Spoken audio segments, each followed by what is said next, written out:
Greasy. Well, got people trying to grease the front doors. The front door. By 9 p.m., there's a SWAT team on the roof and a strike team guarding the perimeter.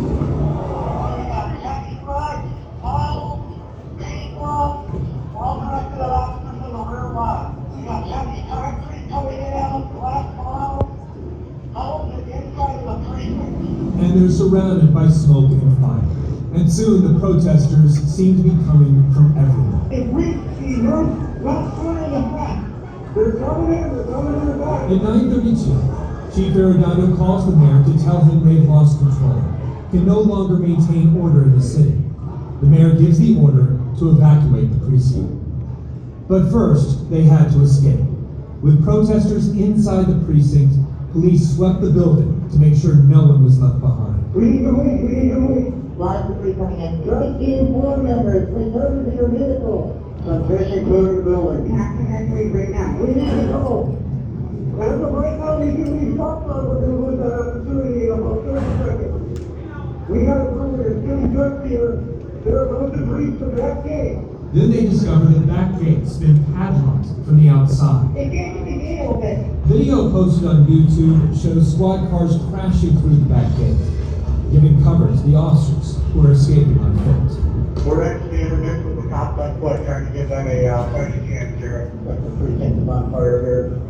We leave, dispatch, I think, you can start a roll call. Bring a couple more squads up to the front. We're gonna convoy our officers safely to the, new staging location, please. We're protecting firefighters. They have the scene under control, but if, protesters start making their way east, we won't have nothing. And then at 10:13, Chief Arredondo, who's monitoring the scene from a couple blocks away, gets on the radio to announce defeat. Get a citywide phone right now, and a loss of the third precinct. The third precinct has been compromised. That evolved very quickly. I was sitting in my squad car, I was watching what was going on inside the precinct. By the way, those radio transmissions you hear, those are from veteran senior officers. You can hear their voices. It's bad. It's bad. There's fires going all around. By the way, fire department members could not respond to these calls without police backup because there's shots fired. So many of our structures had to just burn. You're talking the priority of saving life. So at some point in time, I had to get on the phone, call the mayor, and said, "We're overwhelmed. We don't have the resources to keep this city safe right now." I said to the mayor a formal declaration to the governor of the state for National Guard, and we needed that at that time.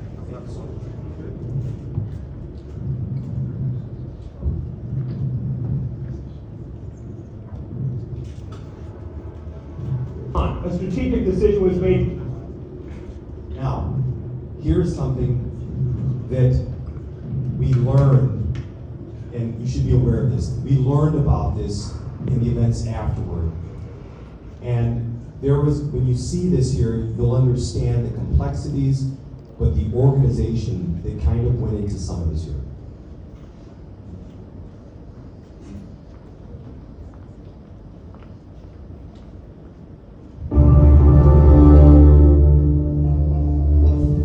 It was 2.5 weeks ago when we all watched on television as the 3rd Precinct police building fell. And tonight, a version of the story that we haven't heard.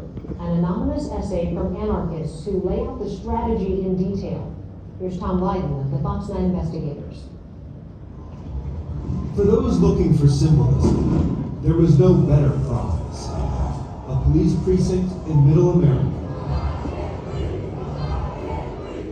Ransacked, going up in flames. The number of civil unrest, significant high-risk events that occurred that evening were none that we had ever experienced in the history of this police department. To hear Chief Madaria Arredondo explain it, the MPD was outmatched and overwhelmed. That did not appear to be organic in terms of just based on emotion and reaction. There were strategic things that appeared to be going on at once in key locations. had not experienced that before. And this may be the playbook. An anarchist website called CrimeThink posting this anonymous account of the siege of the 3rd Precinct to preserve the strategy that proved victorious, they write. According to this account, which law enforcement sources tell us is for the most part accurate, the large and diverse crowd was both a strategic and tactical advantage, an ambiguous front line. The peaceful protesters created a spectacle of legitimacy that blocked police attempts to advance and shielded those who employed projectiles, launching fireworks and throwing Molotov cocktails. There you go. Here's that. But this was really a 2-day war of attrition. On Wednesday night, the looting on Lake Street that boosted the crowd's morale, they write, and made it appear that the crowd was growing exponentially. And then came the fire. More than 26 arsons in all. A tactically intelligent move, they say, because firefighters needed a police escort, so it contributed to depleting police resources. And when police tried to establish a perimeter, it pushed the crowd down Lake Street, they say, and indirectly contributed to expanding the riot across the city. By Thursday night, the anarchist right police were surrounded by a kingdom of ashes. The 3rd Precinct, a lonely target with depleted supplies. An enemy teetering on the brink. All it needed was a final push. And I had men and women within that building who, for practical sense, they were surrounded. And if individuals had got inside, and they were outnumbered, the individuals, the officers in there, would have been outnumbered. There was only a couple of ways that scenario would have ended, and none of them would have been good. By the time the order was given to defend the 3rd Precinct, it was already too late. 15 minutes later, a SWAT team arrived here to evacuate the skeleton crew that was left. They had to go through a back gate and escort them down the end of the block to be rescued. One of the officers who was here that night tells me the tactics that we just described to you from the anarchists were exactly what they saw. Whether they were intended to all work together or not, he doesn't know. But he said one thing he does know. That night, police officers became the visual enemy of the people. And yet, it was a crowd without leaders that kept advancing and then retreating back in the neighborhoods. They write, each police advance resulted in more businesses being smashed, looted, and burned. This meant that the police were losers regardless of whether they chose to remain besieged or push back the crowd. The rioters also learned some lessons for next time, like using burner phones to avoid electronic surveillance, discouraging cameras and images that could later be used to identify suspects. However haphazard and organic it might have been, those bent on destruction had a strategy that worked. It is less clear if police had a game plan for that night or the next time. For the Fox 9 investigators, I'm Tom Light. Intelligence. Every time our men and women were communicating on the radios, guess who was also listening? Yeah. Intelligence in these critical crisis situations is key. Now, when you're in the mode, you have to respond, right? But you're talking to each other. They're listening as well. And I want to make this very clear. The vast majority of people who were protesting were peaceful. But there was a group who took advantage of this situation. And they actually did a pretty good job of it. We have to learn from that.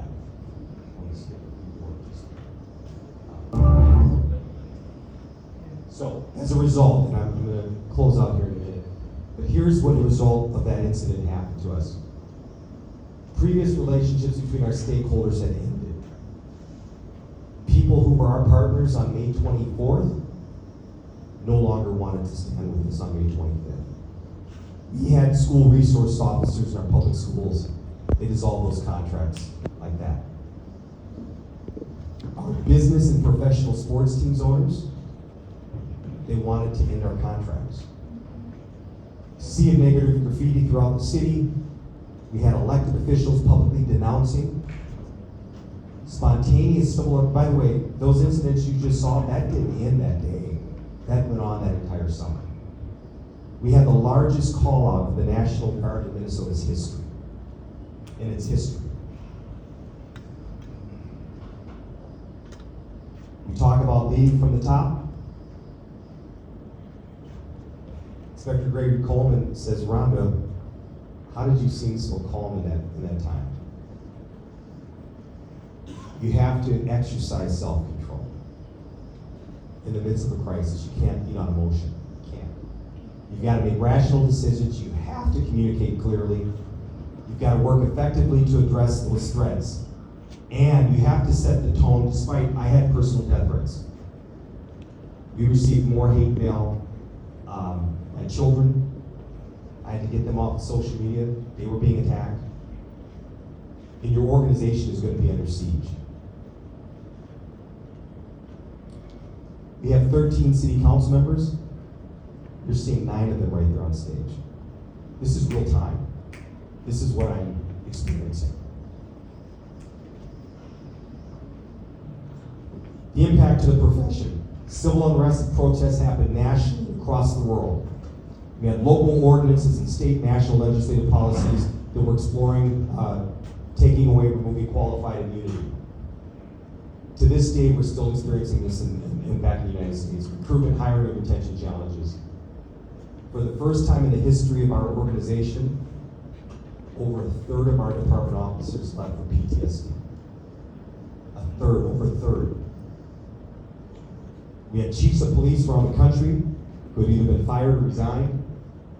We had patterns and practices investigations and consent decrees.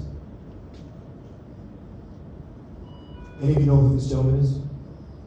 I didn't either before May 25th, 2020. But during the midst of all that's happening, I get my executive assistant says, Rondo, there's a gentleman by the name of Alan Hilberg who wants to talk to you. I'm like, Alan Hilberg, who's that? He says, well, he just keeps calling. He wants to talk to you. Anybody familiar with this? Yeah, right? Do you trust Tyler? Yeah, right? Anybody know what happened back in 1982 in Illinois? Back in 1982 in the state of Illinois, 7 people were killed because they took lace cyanide, Tylenol. You don't remember that, do you? Tylenol's CEO had a decision to make. The brand, the company, profits, or people. He cleared the entire shelves across the country of Tylenol. This was a good brand. All of you just admitted, right? It's a good brand. But someone tainted his brand. He cleared the shelves, lost millions of dollars. Competitors, Excedrin, Bayer Aspirin, they were waiting to jump on this. That gentleman that I showed you, Alan Hilberg, he was the PR person brought in. And he said, how do we save our brand? Because of someone who hijacked our brand is good, but someone tried to hijack it. Alan Hilberg and his team set out to do something different. And one of the things they learned from that Tylenol experience, all of you just said, you still use Tylenol, right? I do too. But you have to remember, they went through a crisis. Some of you don't remember that. That's how good they got through that crisis. And it goes back to Inspector General Coleman. In a crisis, defend the values and not the facts. Stand by your values. People don't want to hear about the facts. Defend your values, always. And that's what I did. An incident sparked everything that you saw there. I had to hold true to our values. Also, be centered on the focus of the victims of the crisis. Always on that. When the situation happened on May 25th, I said, I'm sorry for what occurred. What do you think my city attorneys thought when I said that publicly? Ooh, Rondo. Right? They're thinking risk mitigation liability. I gotta own it. I gotta own it. Assume responsibility for the solution. When I talk about leadership in a crisis, act quickly, honestly, and decisively. Time is not your friend. You won't have time. And remember the high cost of low trust. Build trusting relationships. each and every time. So, the following year, I showed you a picture of the 9 city council members. For the first time ever in the history of our city, a ballot resolution was brought forward to remove the police department. I tried to stay out of the politics as long as I could. But I felt that I had to speak for my 420,000 bosses, my residents, my citizens.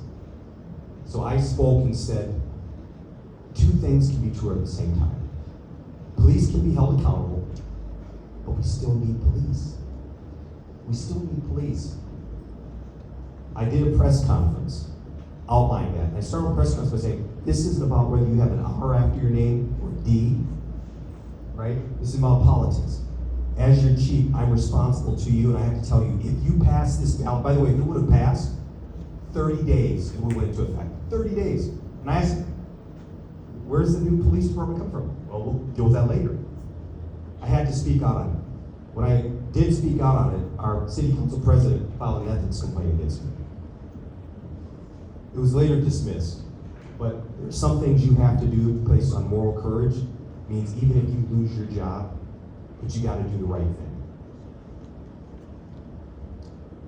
So here, I'll wrap this up.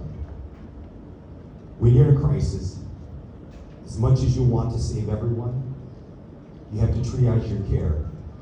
But also, every time I spoke at a microphone, I remember our children are watching us. You would have thought with all of what you just saw in some of those videos that we would have had a mayor and 13 city council members standing in unison in front of those cameras saying, we need peace in our city, we need to restore order. Never occurred. Never occurred. So every time I spoke, I thought about our children. Remember Ms. Nakima who gave me that first call? Collect your allies wherever you can find them. Communicate, communicate, communicate. Defend the values of your organization. And in our industry, we have to move at the speed of trust. We have to move at the speed of trust. Be morally courageous. I'm going to end this by, in 157 years of our organization, I reached out to 2 organizations within the city, and we created our first new oath of office.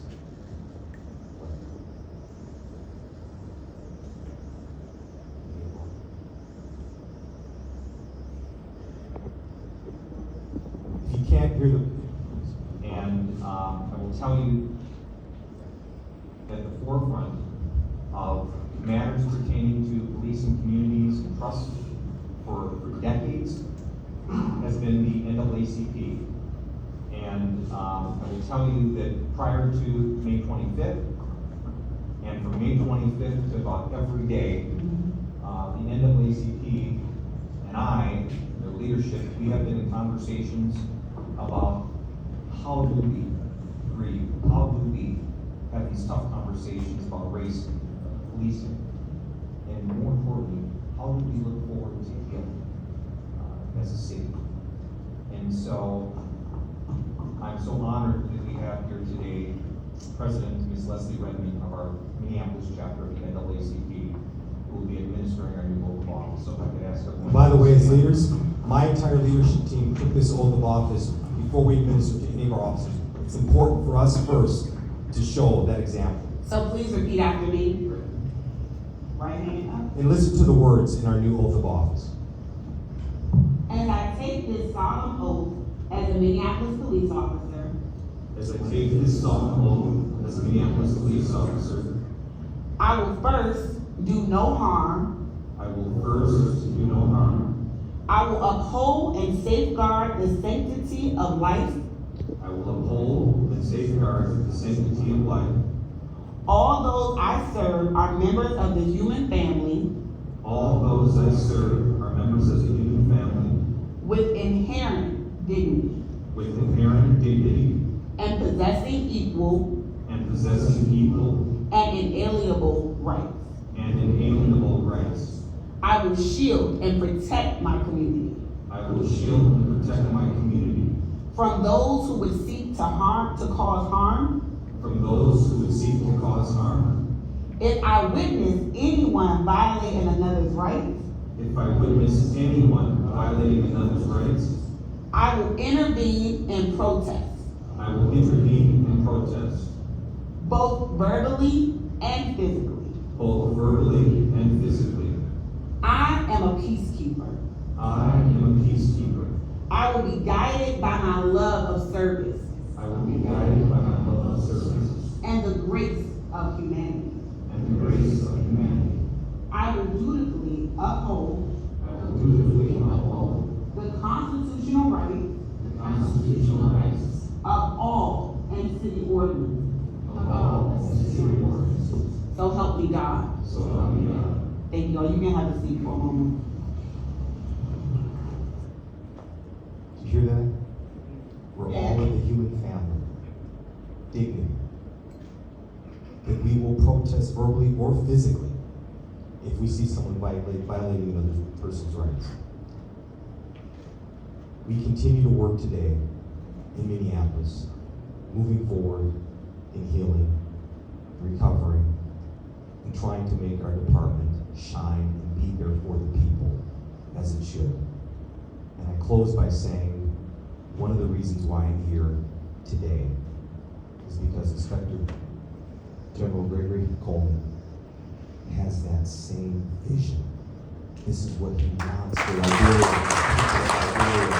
and so I'm so grateful for him. And so, thank you so much, Inspector General Coleman.